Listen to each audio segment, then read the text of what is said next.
Salutations from space, folks, and aloha from Earth. This is Gemini Brett. Today is April 4th, 2016.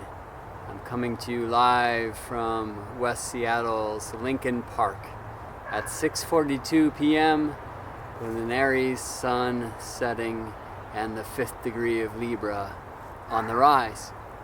And I'm going to record a short series of 3 videos.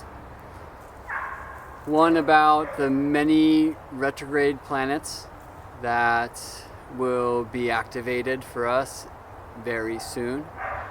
Another about a magical practice to utilize the sacred timings of Mercury's cycle to release the old and to bring in the new.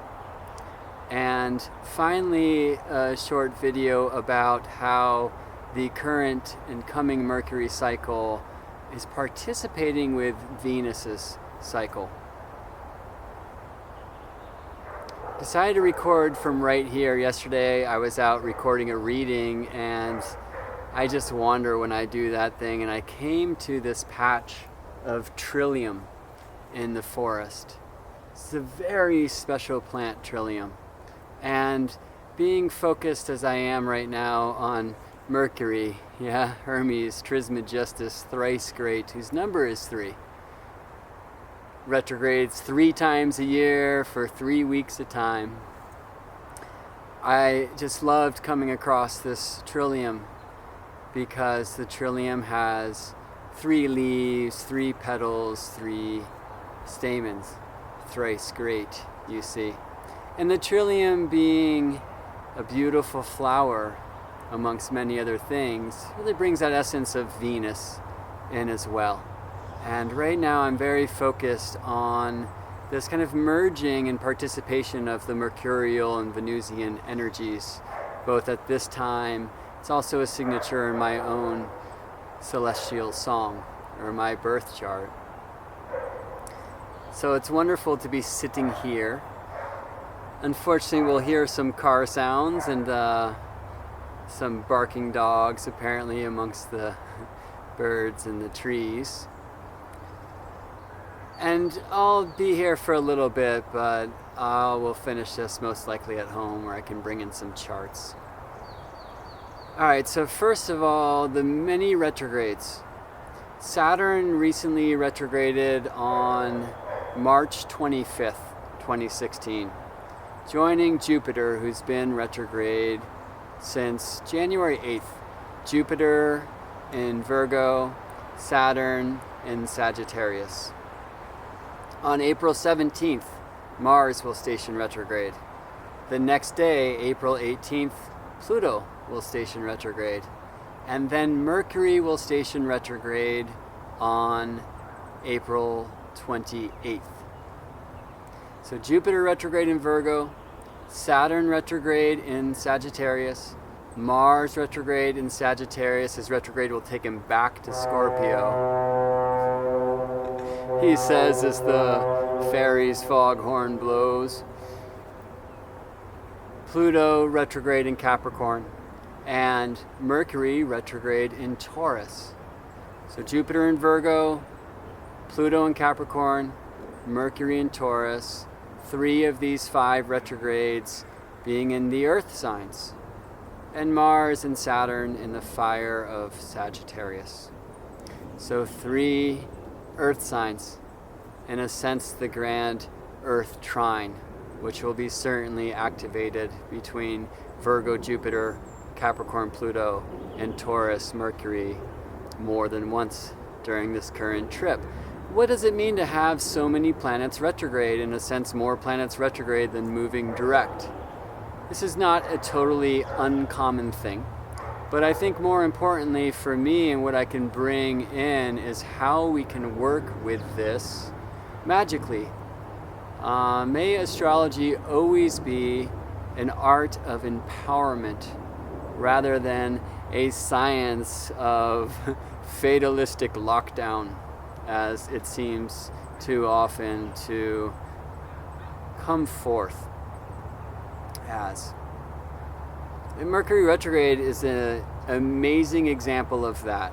Yeah, the fear that comes our way from so many in the astrological camps, the superstitious suggestions of what we are meant not to do during Mercury retrogrades, which come our way 3 times a year, 3 weeks at a time, are rather extreme.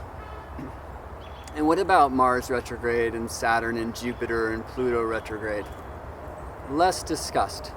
Mars maybe, but the other ones not so much. So how can we work with these retrograde planets? What does retrograde mean? We hear some really beautiful things from astrologers during times of retrograde direction for the planets. That this allows us to really go inside, that all the words come in: reflect, remember, reclaim, these many things. The slides are getting cuter and cuter from many astrologers, and I really love that. May astrology always be a playful art for us to participate with. How can we work with these many retrograde cycles at this time? Well, I suggest this. Without worrying about the astrology or the patterns in the cycles, this is the magical practice I will share with you. The idea of the destruction board.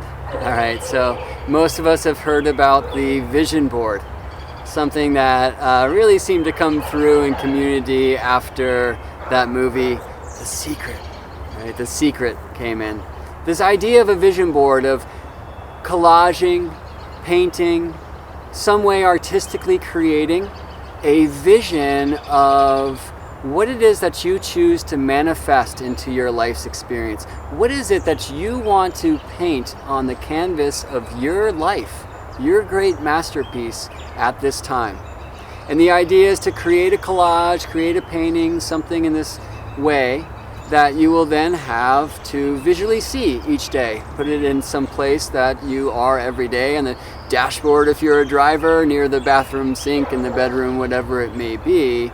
And then the idea is when we wake up and we see this vision of imagery that aligns to this energetic we are calling in and manifesting in our life's experience, we will be reminded by this vision that we've created in body, to know that we are creating that into our life's experience.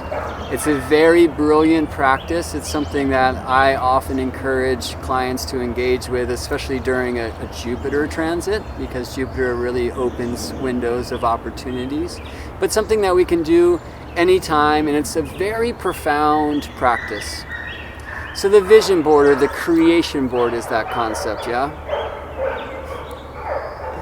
The whistling birds singing the song of this beauty that we're bringing forth.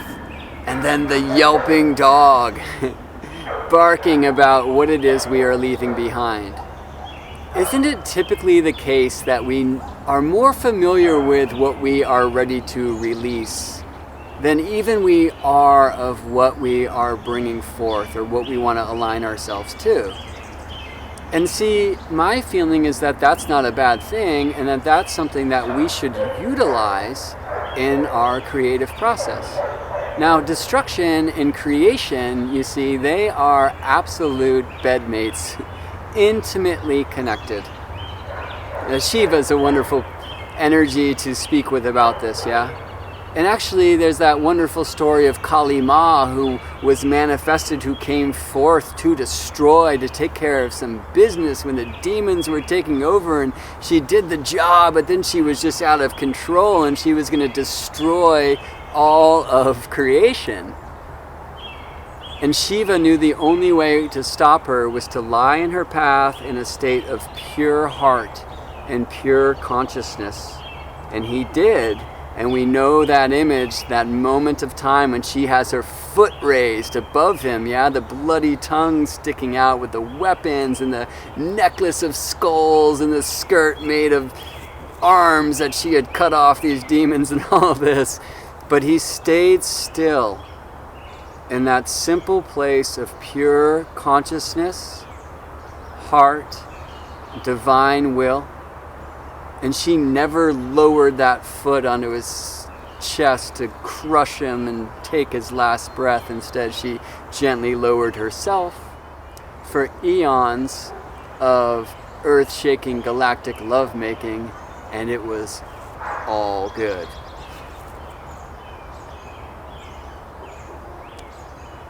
So destruction, creation, activity, stillness, all polarities are intimate dancing partners that teach us how to meet in the middle.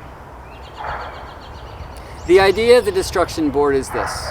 You know what you're releasing? You know what you're ready to let go of?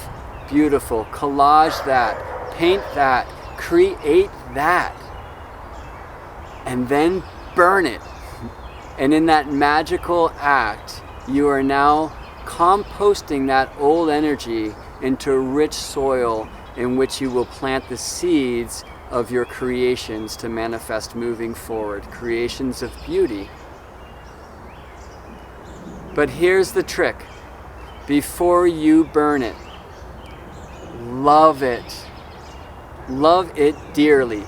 Know that all of these experiences, all of these past patterns that plagued you, all of these times that people did things to you, were actually people doing things for you, for the sake of your soul's evolution in this earth game. And in fact, it was you doing them for yourself through these masks of other people. And when we dearly love this old dark image that we are releasing, and understand that we too created that into our life's experience, that we painted that onto the canvas that is called us, and take responsibility for it in that way, we are empowered with the energy that reminds us that we can create whatever it is we wish. And as we decide that now moving forward, we will choose to grow just as rapidly, if not more, as we do from destruction and despair, instead through love and bliss. We will take that energy into creating this vision that we paint, create, collage, this creation board that will remind us that we are painting that in our life's experience as we move forward. So in the second chapter of these 3 videos, I'll share some of the timings